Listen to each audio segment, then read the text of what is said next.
Estimados estudiantes, un placer saludarles nuevamente. Hoy vamos a continuar avanzando en las clases y los contenidos que estamos abordando, y el propósito de la clase de hoy es que podamos entender, como ustedes ya lo observan, lo que es el estudio de caso, como una metodología que vamos a utilizar en este módulo para poder intervenir, para poder actuar frente a situaciones que se presentan con nuestros estudiantes o con algunos colegas o con apoderados inclusive. Por lo tanto, les voy a invitar a que podamos profundizar en esta área, en esta metodología que es bien interesante, ¿ya? Vamos a dividir esta clase en 3 videos para que no queden tan pesados cada uno. Vamos a ir viendo primero el elemento conceptual, segundo algunos detalles importantes y tercero un ejemplo de cómo se desarrolla un estudio de caso a la luz del modelo que yo les voy a presentar, ¿ya? Entonces les invito a que podamos partir con esta clase de hoy. ¿Qué es un estudio de caso? Es la metodología que utilizamos para abordar analíticamente un problema que se presenta en una persona, grupo o comunidad. Por lo tanto, cuando entendemos un estudio de caso, entendemos una metodología analítica, una metodología que se basa en la reflexión, en el análisis de una situación que nos interesa abordar. Las etapas están aquí planteadas. Se parte con un diagnóstico que nos permita visualizar, percibir, a la luz de lo que hemos ido viendo en las clases pasadas, la descripción de esa realidad. En segundo lugar, el análisis de la información, que nos permita ver eso que hemos observado a través de nuestra actividad sensorial, lo podamos someter a un análisis.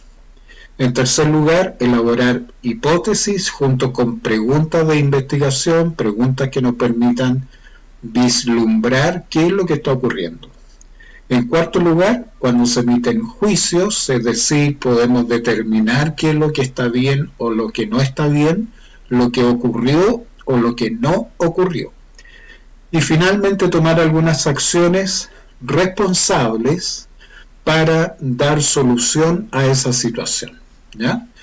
Vamos a darnos cuenta que todo este proceso es sistemático, es ordenado, es coherente. Por lo tanto, no nos podemos saltar un momento a otro. Ya nos vamos a ir dando cuenta. ¿Qué problemáticas se pueden abordar en un estudio de caso? Diversas problemáticas. Acá vemos, por ejemplo, el tema de las drogas con nuestros estudiantes, ¿cierto? El tema de drogas, alcohol, el rendimiento escolar, la disciplina, que hoy día sabemos es un tema bien importante en las salas de nuestros establecimientos, relaciones sociales, el tema que nos convoca en este módulo, discriminación, inclusión social o inclusión educativa, estados emocionales de nuestros estudiantes, situaciones intrafamiliares, por mencionar los más comunes, ¿ya? Son las temáticas que generalmente se abordan en un estudio de caso en una perspectiva educacional. Yo les quiero compartir un modelo que nos permita entender cómo acercarnos a la realidad de manera inteligente, utilizando un modelo científico probado y que efectivamente nos permita de manera ordenada, coherente, intervenir, abordar una situación. Nosotros sabemos que el módulo nos plantea el desafío de que efectivamente nuestros niños, nuestras niñas, estudiantes, tengan las condiciones, tengan el ambiente apropiado para poder estudiar. Y esto para poder desarrollarse como seres humanos, como personas. Pero al mismo tiempo tenemos el desafío de identificar y detectar que no se cometan arbitrariedades, discriminaciones, algún tipo de falta a los derechos humanos, especialmente en nuestros estudiantes. Esto en el contexto del establecimiento educacional. Por lo tanto, este modelo apunta a que podamos de manera, repito, inteligente, poder intervenir para poder aportar a las soluciones y no incrementar los problemas. La idea entonces es que con este modelo podamos incrementar soluciones, aportar a las soluciones. Vamos a ver. Si ustedes se fijan, este modelo nos presenta 4 recuadros, que justamente son 4 etapas que tenemos que ir cumpliendo. Este modelo se basa en una experiencia de años atrás de un sacerdote, teólogo, filósofo, que Bernard Lonergan es su nombre, que tenía toda una propuesta para poder intervenir en los procesos pastorales que él desarrollaba. Un académico justamente de la Universidad Católica tomó este modelo y lo empezó a aplicar en el área educativa. Y me pareció bien importante cómo es la estructura, porque nos permite en términos bastante prácticos poder desarrollar un estudio de caso. Lonergan, para efectos del estudio, señala que este modelo actúa desde la conciencia, y él puntualmente habla desde la conciencia ética. Por lo tanto, la conciencia, para efectos de estudio, la divide en 4 niveles, en 4 momentos. ¿Cuáles son estos niveles? Vamos a irlos viendo. El primer nivel es la conciencia sensorial, aquella conciencia, aquella capacidad que tenemos para poder narrar, contar un hecho, una situación que ha ocurrido, y en términos, como lo hemos visto en la clase pasada, descriptivos. Por lo tanto, Lonergan parte señalándonos que cuando nos enfrentamos a una situación, a una problemática, sea de un niño o de un apoderado, lo primero que actúa en nosotros es una capacidad desde nuestra conciencia de mirar, observar, captar desde nuestros sentidos, desde nuestra conciencia sensorial, ese hecho que ha ocurrido.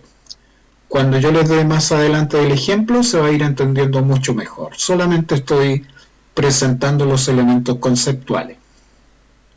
Una vez que hemos captado este hecho, esta situación, desde nuestra realidad sensorial, la conciencia rápidamente quiere entender qué pasó ahí, qué pasó con este niño, qué pasó con esta niña.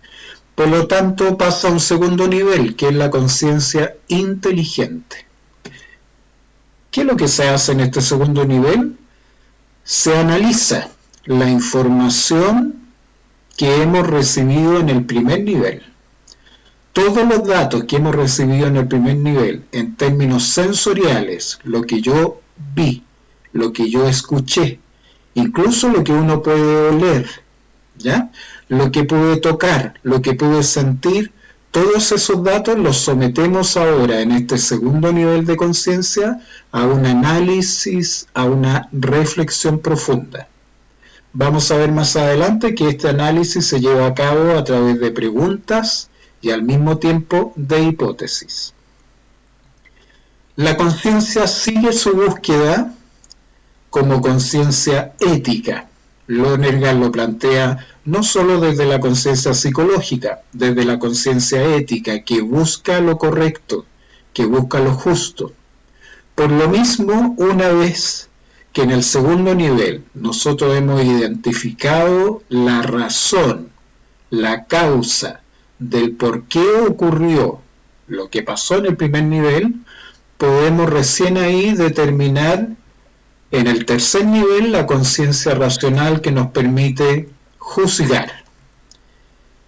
Aquí se emiten juicios, es decir, ¿qué es lo que ocurrió? Y con fundamentos. Recuerden eso, que es muy importante. Cuando yo emito un juicio, sea un juicio de hecho, afirmando algo, o un juicio de valor, cuando yo afirmo algo, pero con una característica de valor, con una variable de valor, estoy asegurando, estoy afirmando que efectivamente esto es así o no es así.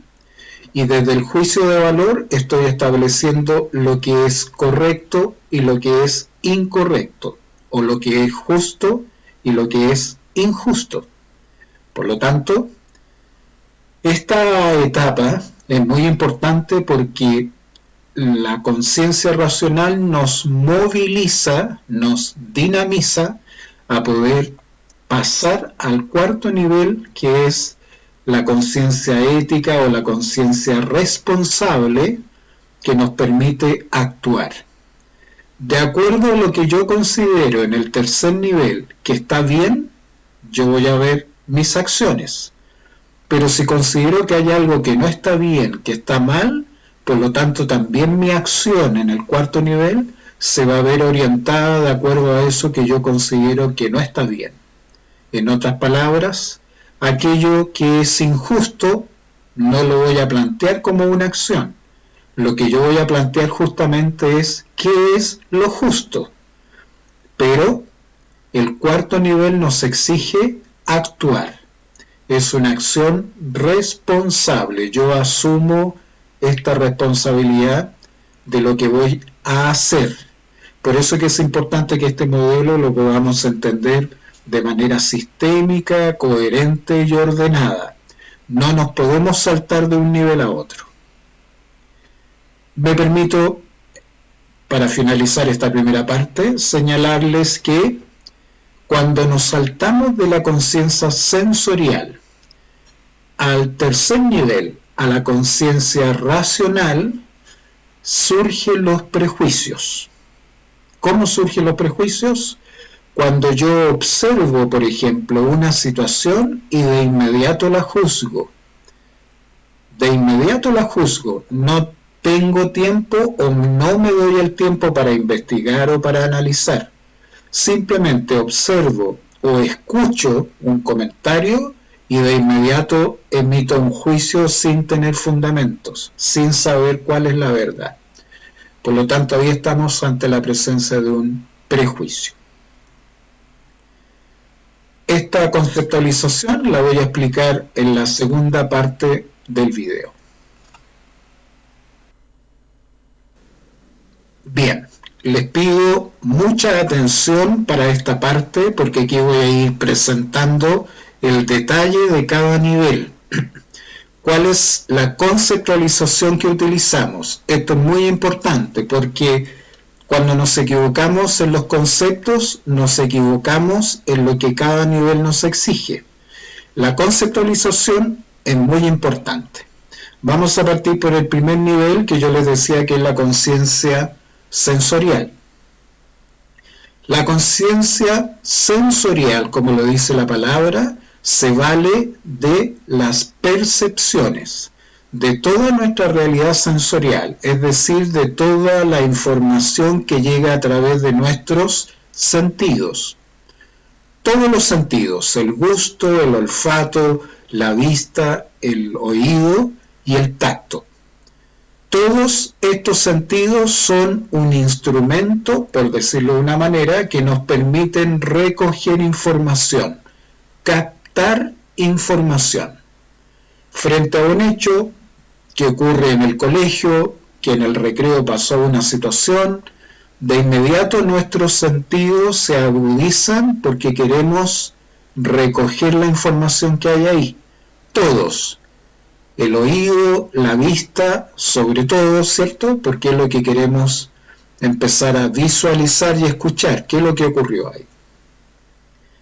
¿Qué lenguaje es el que utilizamos en este primer nivel? Si ustedes se fijan, como son percepciones u observaciones, uno podría señalar, se le ve, se le puede apreciar, se huele o se aprecia, se observan ciertos rasgos, se visualiza, se le siente, se le nota, se le escucha decir, se le puede sentir.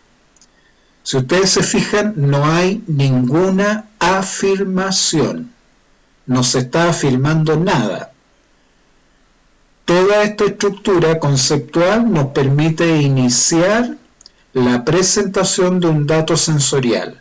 Cuando yo quiero describir a un niño lo que le pasó, puedo utilizar una de estas expresiones porque me va a permitir describir y no juzgar. Recordemos que en este primer nivel lo que hacemos es describir solamente, narrar, contar. Por lo tanto, yo puedo decir, se le puede apreciar a este niño su rostro sombrío, su rostro pálido, ¿ya? Se puede observar o se puede visualizar, ¿ya?, que su mochila está mojada. Se puede o se le escuchó decir que la mamá lo pasaría a buscar. Se le escuchó decir. Es distinto decir la mamá lo va a pasar a buscar, porque ahí hay una afirmación. La mamá lo va a pasar a buscar. Yo estoy afirmando eso. Y si yo lo afirmo es porque estoy seguro. Por lo tanto, en este primer nivel lo que corresponde sería, según el niño, dice él que la mamá lo va a pasar a buscar. O se le escuchó decir al niño, ¿ya? Esa es la manera de cómo podemos presentar un dato en este primer nivel, siempre en términos, recuerden, descriptivos, nunca como afirmaciones, como juicios, siempre en términos descriptivos. En el segundo nivel, la conciencia inteligente también tiene una conceptualización muy particular. Todos los datos que yo observo en el primer nivel, todos los datos, ¿ya?, de la ropa, de cómo viste, de lo que dijo, de lo que pude escuchar, incluso lo que huele, ¿ya? En algún momento profesores dicen, este niño huele como a parafina, u otros dicen huele a un tipo de droga.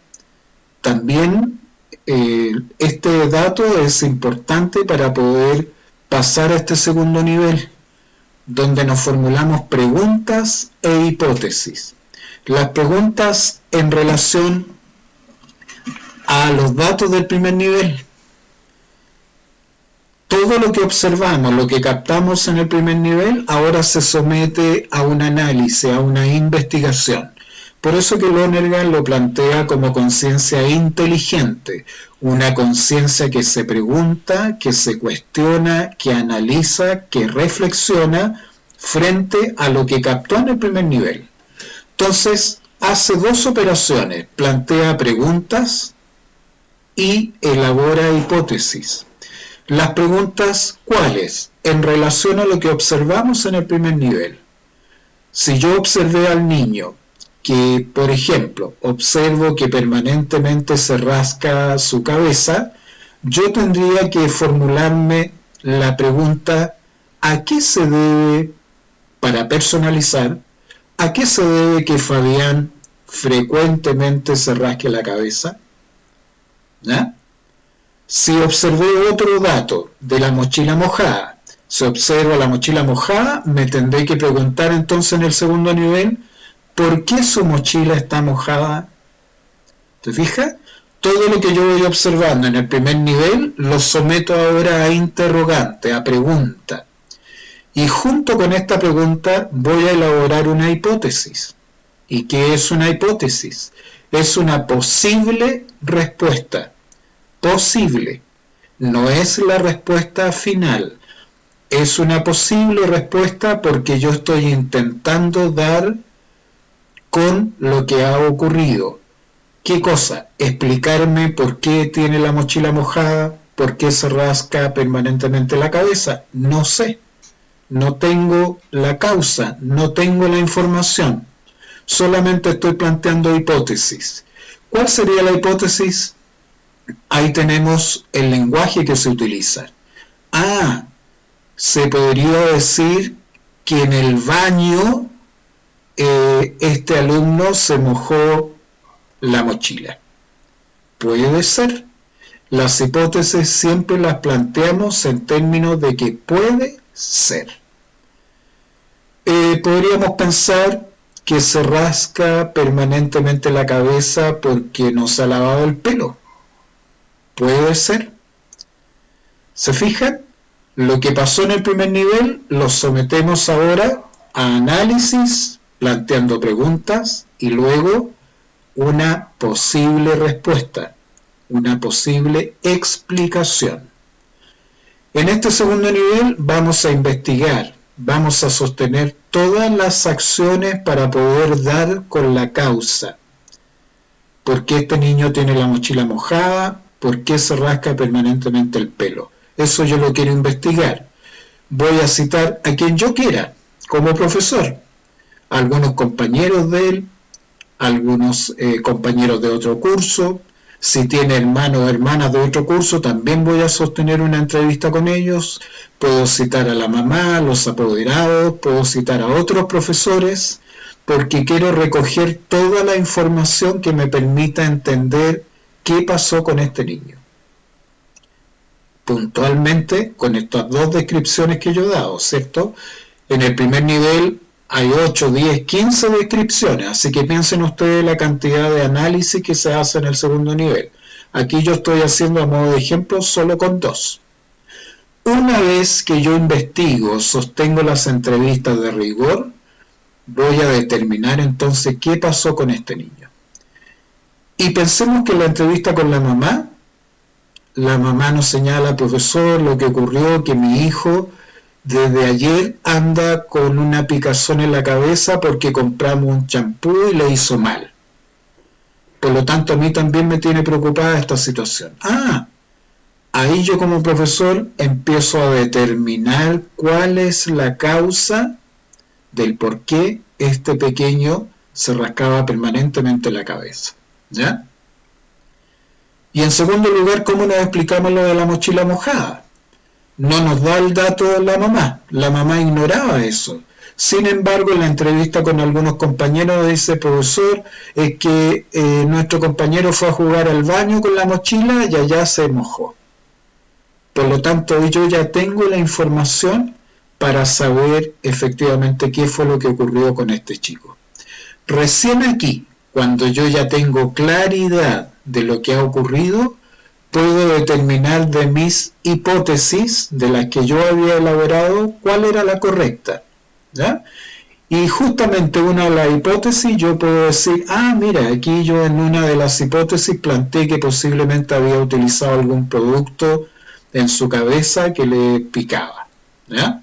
Por lo tanto, yo determino que esa hipótesis es efectivamente la que explica la causal de lo que le ocurría a este pequeño.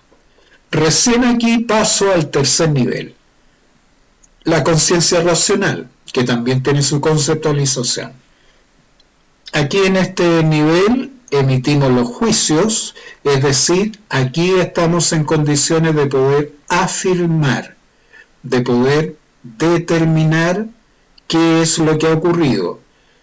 Podemos afirmar como juicios de hecho, utilizando las siguientes expresiones, ¿cierto? Esta persona, o en este caso, este alumno, tiene un problema en su cabello o en su cabeza, por tanto, la mamá tendrá que solucionarlo. Ahí podemos realizar un juicio de hecho porque estamos señalando que este niño tiene un problema. Generalmente en este nivel se utiliza el verbo ser o estar o tener, generalmente. Puede aparecer otro verbo, pero generalmente los que más se utilizan son estos.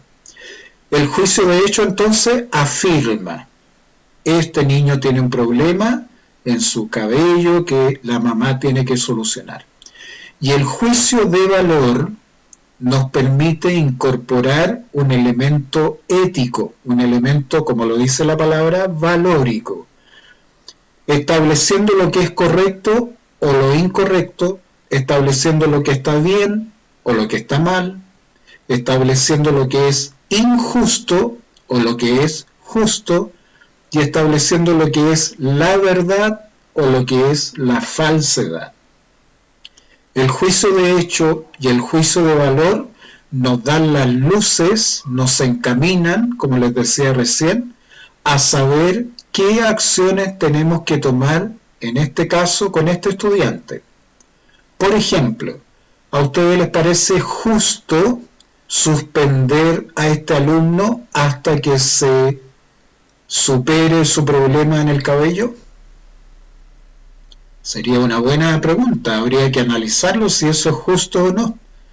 O que de inspectoría la inspectora señale: a este alumno lo vamos a suspender 3 días para que no vaya a contaminar a otros compañeros. Ahí nos tenemos que detener a pensar efectivamente qué es lo correcto, qué es lo justo.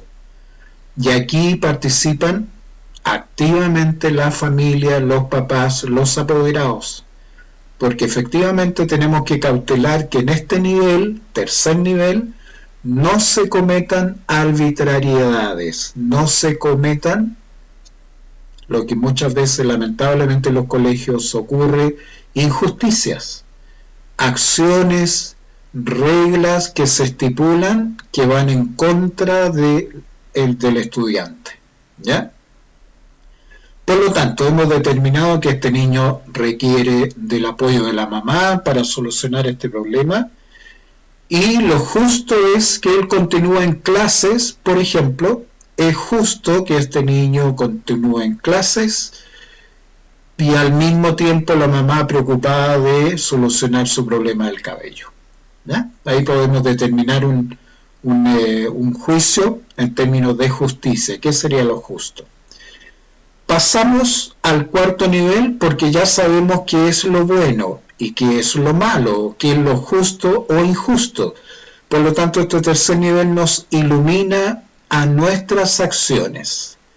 Las acciones son responsables porque Lonergan nos dice que estamos apuntando a este ejercicio desde la conciencia ética, desde la conciencia responsable, de una conciencia en que el ser humano asume sus acciones.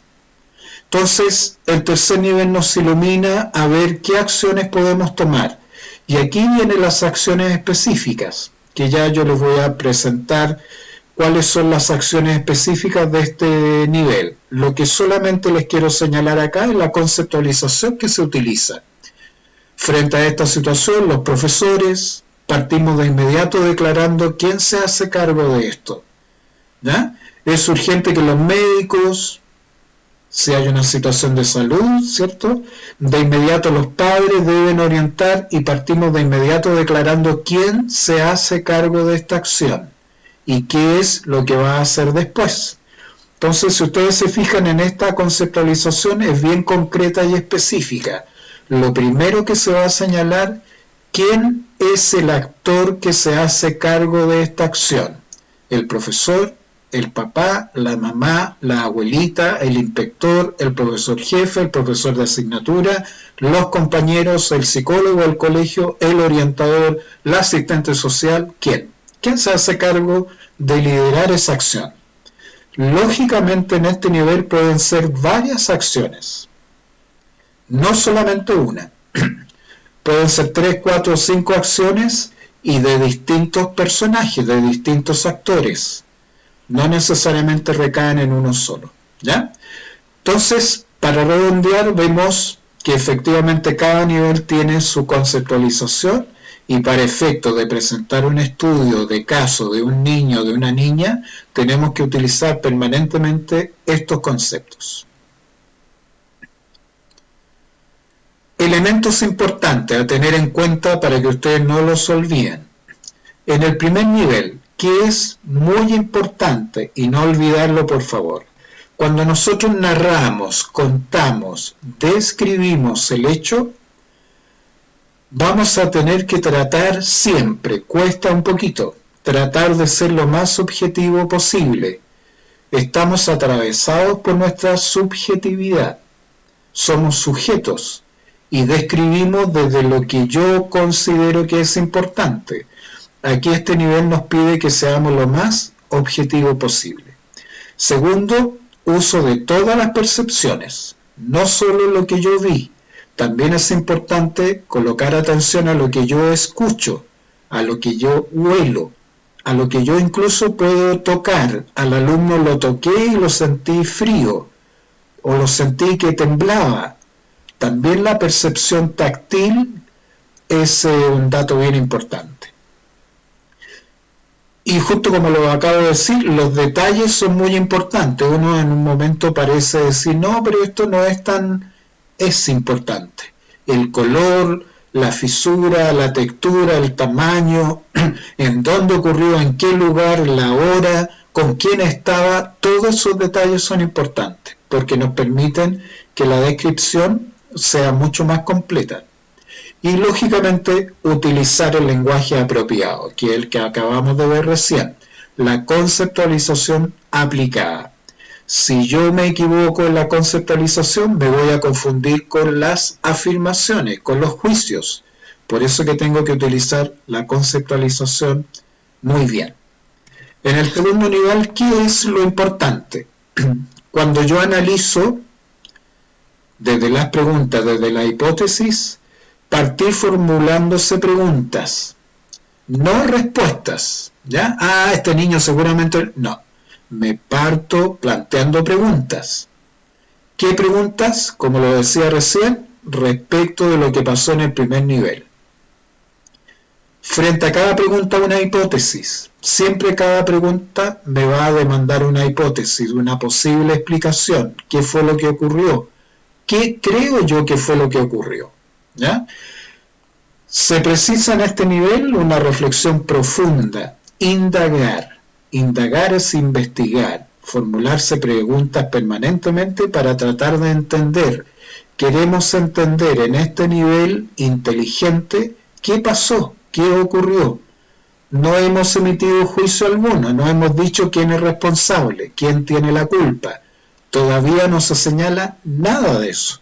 Solamente estamos en la búsqueda de plantearnos preguntas para poder dar con la razón por la cual, como decíamos recién, este niño presenta esta situación. Entrevistas, se sostienen entrevistas, como yo lo dije recién, entrevistas, focus group, si es con un grupo de estudiantes, lectura de algunos documentos, la hoja de vida puede ser también un dato que nos entrega información, llamados telefónicos, llamados por WhatsApp, lo que ustedes consideren importantes nos va a servir para recoger la información necesaria para poder determinar, recuerden, cuál fue la causa de lo que ocurrió. Lógicamente, al igual que el nivel anterior, utilizar el lenguaje apropiado. No nos podemos equivocar en el lenguaje o si no, ahí inducimos a error. En el tercer nivel, donde se emiten los juicios, se juzga con fundamentos. Nunca olvidarlo. No es que juzgo porque a mí me parece, porque creo que fue... No. Aquí el juicio siempre se funda con argumentos desde la verdad. Desde todo lo que yo investigué en el segundo nivel y pude comprobar, yo recién puedo ahora juzgar. Se juzga con fundamentos, con argumentos verdaderos. El juicio de valor es fundamental. Algunas personas dicen, oye, pero es que no se puede juzgar, es que juzgar es malo. Todo lo contrario. Juzgar siempre es bueno. El tema es que muchas veces lo hacemos sin fundamento. Por eso que se transforma en un prejuicio. Cuando el juicio carece de un fundamento verdadero, es un juicio. Perdón, un prejuicio. Entonces, el juicio siempre va a ser importante, fundamental, porque nos va a iluminar la cuarta etapa, la acción. Los juicios iluminan la acción responsable, la acción que pretendemos tomar para solucionar lo que ha ocurrido. Y utilizar el lenguaje apropiado también para saber que efectivamente estamos afirmando o que estamos emitiendo un juicio de valor. Finalmente, en el cuarto nivel, en la conciencia ética o conciencia responsable, ¿qué es lo importante? Que las acciones efectivamente sean responsables, es decir, que se hagan. No es una planificación que queda guardada y que quedó bonita para cumplir. Aquí la conciencia, Bernard Lonergan nos plantea de que somos seres responsables en la medida que hacemos las cosas. Y de acuerdo al nivel que nos presenta él, hay que cumplir todos estos niveles, la primera, segunda, tercera etapa, para llegar a la acción. ¿Ya? Esto es muy importante y que no lo olviden nunca, por favor, porque después vamos a hacer un ejercicio de estudio de caso y esto hay que tenerlo presente. Se requiere responder a estas 6 preguntas. Cuando vamos a tomar una acción responsable, tengo que saber quién va a realizar esa acción. ¿Ya? ¿Quién se hace cargo? ¿Quién se hace responsable? ¿O quiénes? No necesariamente es una persona, pueden ser 2 o 3. ¿Cómo lo van a hacer? ¿Qué es lo que pretenden hacer como acción? ¿Cuándo lo van a hacer? Por lo tanto, eso implica una planificación de saber en qué momento, dónde, una estructura, un lugar. ¿Por qué? ¿Por qué se piensa hacer esta acción? ¿Ya? Como la razón en términos teóricos y el para qué en términos funcionales, porque queremos mejorar, arreglar, etc. ¿Ya? Estas 1, 2, 3, 4, 5, 6 preguntas son fundamentales en cada acción. Yo me propongo una acción y tienen que estar respondidas estas 6 preguntas. Ya les voy a mostrar un ejemplo. ¿Ya? Y finalmente, como lo hemos visto también en los niveles anteriores, utilizar el lenguaje apropiado para poder desarrollar una acción responsable. Vamos a ver un ejemplo que lo voy a explicar en la tercera parte del video. Bien, vamos a ver este ejemplo entonces de cómo es un estudio de caso y para que ustedes vean cómo se va utilizando el lenguaje, la conceptualización en cada uno de los niveles. Vamos a estudiar el caso de Cristian. El caso de Cristian. Cristian, niño de 10 años, de origen mapuche, cursa quinto básico en una escuela municipal en la ciudad de Chiloé. Hoy en la mañana ha llegado a clases distinto, serio, no habla, se sienta en su puesto con los brazos cruzados sobre la mesa en postura de querer dormir.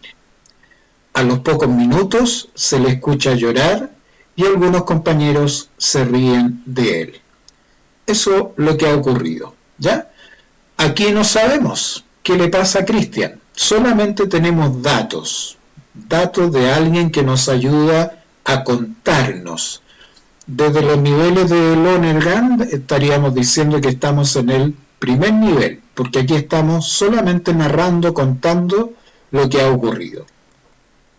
Vamos a hacer el ejercicio nivel por nivel para que ustedes se den cuenta cómo podríamos abordar este caso desde el modelo de Bernard Lonergan y vamos a partir por el primer nivel, que es la conciencia sensorial. ¿Qué podríamos decir en este primer nivel? Se le ve serio, aquí yo voy a utilizar indicadores, cada frasecita es un indicador. Lo voy a utilizar abreviado para no generarles tanto cansancio, voy a dar estos indicadores de manera breve, refiriéndome lógicamente a Cristian, que es el estudiante. Se le ve serio, se observa que no habla, se le escucha llorar. Esos son los datos sensoriales que tenemos de este caso, ¿ya? Lógicamente podemos agregar muchos más datos, 8, 10, 15 datos, todos los datos que nosotros consideremos que son importantes. Pasamos al segundo nivel, la conciencia inteligente. ¿Qué es lo que hacíamos aquí? Si ustedes se recuerdan. Muy bien. Preguntamos, elaboramos pregunta y luego hipótesis. ¿Qué pregunta nos podríamos formular? Si yo observé en el primer nivel, se le ve serio, me voy a preguntar, ¿por qué se le ve serio? ¿O por qué está serio?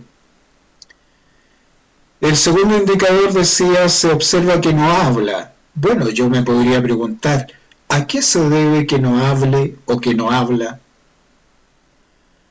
El tercer indicador me dice se le escucha llorar. La pregunta que yo me planteo, ¿qué razón tendrá para llorar?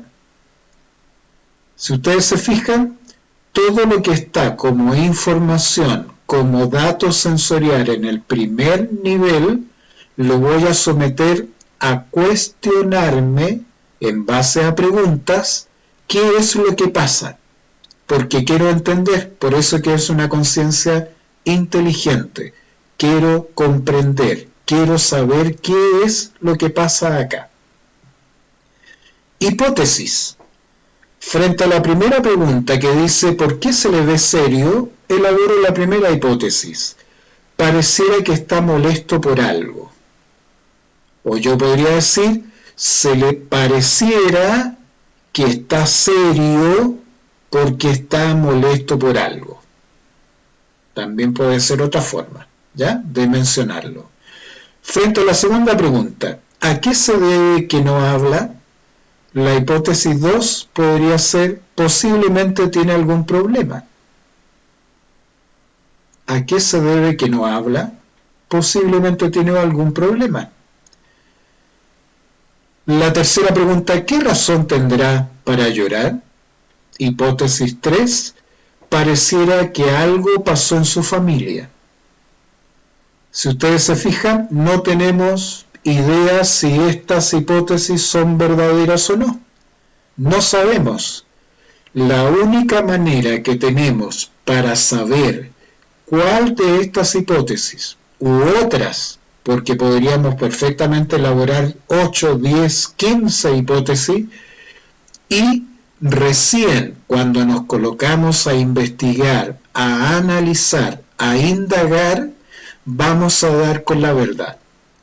Recién en ese momento vamos a poder determinar y decir, era la hipótesis número 6 o era la hipótesis número 10 la que efectivamente provocó este problema en este niño.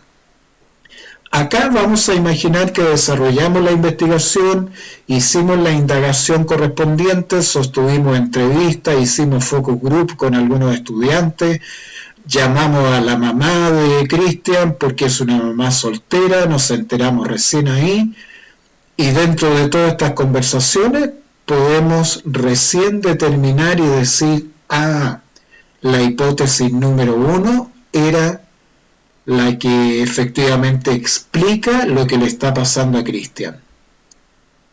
¿Y qué es lo que le pasa a Cristian? Lo vamos a saber ahora en el tercer nivel, cuando emitimos juicios.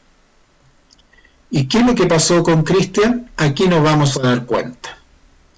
No es correcto que sus compañeros se burlen de él porque su familia es mapuche. Nos dimos cuenta entonces en el segundo nivel que en base a la información y a la investigación que realizamos, Cristian siente que se burlan de él porque es de ascendencia mapuche. La hipótesis número 1 decía, parece que está molesto por algo. Ahora supimos, en entrevistas, en toda la información que obtuvimos, nos pudimos dar cuenta que Cristian se siente molesto porque lo molestan, porque se burlan de él, porque es mapuche. Está bien que el colegio haga talleres para los padres sobre inclusión educativa. Ahí también hay un juicio. ¿Qué es lo que está bien? Si nosotros ya sabemos que se está cometiendo estas acciones de burlas de parte de sus compañeros, no vamos a empezar a suspender a todos los niños, porque no es una solución, creo yo. Más bien, apostamos por acciones formativas. Por lo tanto, vamos a declarar qué es lo que está bien, que el colegio haga talleres. Es bueno que Cristian reciba contención por parte de sus profesoras. Eso también está bien, eso también es correcto, ¿ya? Por lo tanto, aquí participan también las profesoras en este juicio estamos señalando también qué es lo correcto o lo bueno, que las profesoras también participen otorgándole esta contención al estudiante a la luz de lo que hemos descubierto, que él se siente discriminado porque se burlan por ser mapuche. Por lo tanto, este nivel, el tercer nivel, nos ilumina para las posibles acciones. ¿Qué acciones tomarían ustedes como acciones remediales, como acciones responsables, para que esto no vuelva a ocurrir con Cristian y con ningún otro niño o niña? Bueno, en el cuarto nivel, en la conciencia ética o conciencia responsable, podríamos plantear la siguiente acción. Esta es una. Yo podría pedir 3, 4 acciones. Aquí, por efectos de espacio, ¿cierto? Voy a colocar solamente una. Y fíjense bien, vamos a evaluar si se responden las 6 preguntas que yo les dije anteriormente. ¿Ya? Vamos a evaluar si se responden las 6 preguntas. Una acción responsable sería: la profesora jefe desarrollará un taller sobre inclusión educativa el día martes 2 de junio a las 18 horas en la sala de ciencias, porque es necesario que los padres aprendan el concepto y lo refuercen con sus hijos o hijas, para evitar así la discriminación entre compañeros o compañeras. Revisemos si efectivamente esta acción responde a las 6 preguntas. Primero, ¿quién? ¿Quién se hace cargo? La profesora jefe. ¿Cómo? ¿Cómo se hace cargo? Haciendo un taller sobre inclusión educativa. De esa manera ella realiza una acción. ¿Y cuándo? El día martes 2 de junio a las 18 horas. Ah, perfecto. ¿Y dónde? En la sala de ciencias. Ah, muy bien. ¿Y por qué va a ser este taller? Porque es necesario que los padres aprendan el concepto de inclusión educativa y refuercen con sus hijos este concepto. Ah, perfecto. ¿Y para qué? En términos funcionales, para evitar la discriminación entre compañeros. Ahí están las 6 preguntas que se responden con cada acción. Para ejercicio futuro yo le puedo pedir 3 acciones, 4 acciones responsables, y nos vamos a dar cuenta que con estas 6 preguntitas que se responden, las acciones son súper precisas. De esa manera le podemos pedir cuenta a la persona que se hizo cargo. Le podemos pedir después cómo te fue en esta acción. ¿Ya? Esta es la manera entonces en que este modelo nos ayuda a poder observar cómo desarrollar un estudio de caso y hacerlo de manera correcta.